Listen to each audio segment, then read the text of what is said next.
In the next 30 minutes, you will be immersed in cyber-age learning. In the next 30 minutes, explore the ins and outs of education away from schools. And in the next 30 minutes, you will surf the biggest wave of education. And this may change your life. Conventional classroom learning versus e-learning in these modern times. Which method of education is more effective, more relevant, and more cost-efficient? E-learning is basically education and training using information and communication technology, or ICT. Contrary to conventional classroom teaching, e-learning demands no exact time and location, and students can study anytime, anywhere, at their own pace. Networkability allows the use of internet technology to instantly update, store, retrieve, distribute, and share knowledge. E-learning traces its roots to the concept of distance learning, initiated by the University of London, which established an external program way back in 1858. In 1970, the Labour government launched the British Open University to provide access to education to children of the working class who were practically barred from admission to prestigious universities catering to the aristocrats. Here in the Philippines, educators or schools, colleges, and universities need Level 3 accreditation, aside from its permit or recognition, to launch an e-learning program. At times, traditionalist school administrators, government regulators, and accrediting bodies neither know nor appreciate the benefits of e-learning. But for advocates of e-learning, with adequate infrastructure, strong curriculum, and relevant content, effective ICT technology, and a deep bench of mentors and facilitators, all is set for e-learning. I'm Noli Santos. And I'm Tony Velasquez. This is your Public Policy Forum.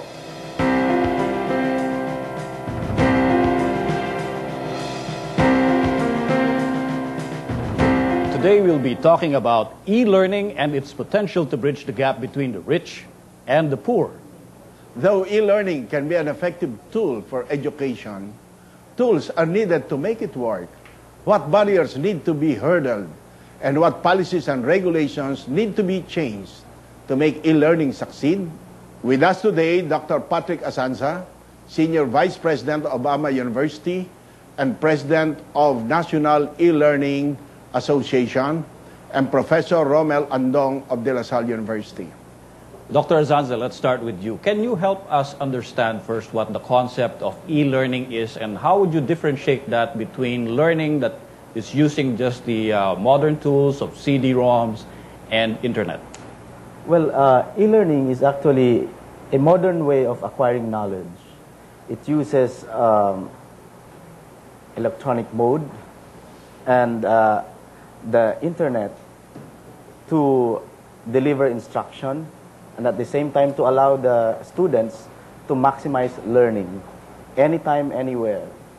So that with e-learning, you actually empower the students. And this actually revolutionizes the educational system, because now the student has the power to choose of what he wants to learn at his own time, and he has the flexibility whether, when, and how he wants to learn it. But it is not freewheeling. Rather, there is a structured method of delivering e-learning, because there are mentors to guide the students. Professor, I'm sorry. Yes. Professor Romel, what's your concept of e-learning? Well, basically, from most of the materials and the researchers conducted on e-learning, there are common themes that you will see on these write-ups. One is the use of information and communications technology.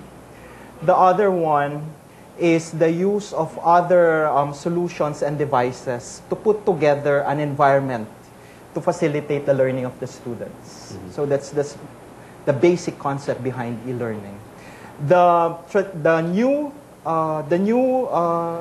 term right now for e-learning is blended learning, meaning we now put together the concepts of online learning, e-learning, distance learning, to put together an environment so that it facilitates the learning of the students. With e-learning, does that mean that you don't actually have to commute to a school to be able to acquire a degree in a certain course? It is possible right now with the introduction of internet and other technologies. You may not anymore go to the university or to the college of which you are enrolled in and simply get the materials, either being uploaded in a specific website or in a portal set primarily for that purpose, and download it on specific dates and submit it again over the internet. So it's basically not going anymore to the school. So Dr. Azad said that means all your homework, all your term papers, and all your quizzes will have to be done online. Yes, and interesting enough, there are actually technologies now that allow us to do online examination, and you get to know about the results of your exam online. Immediately after you take your exam, for example, the computer tells you whether you got a correct answer, and you know exactly where you stand. Also, some of the other benefits of e-learning is that you actually get to access a lot of materials online, and this allows you to enjoy, to learn more, because now you have control over what you want to read. You can schedule it in accordance with your pace, and this is good not just for full-time students but even for working students. So it's self-paced, the course can be shortened. How about interaction with a professor or mentor? Professor Romel. Well, there are variations in the implementation of e-learning or distance learning or blended learning.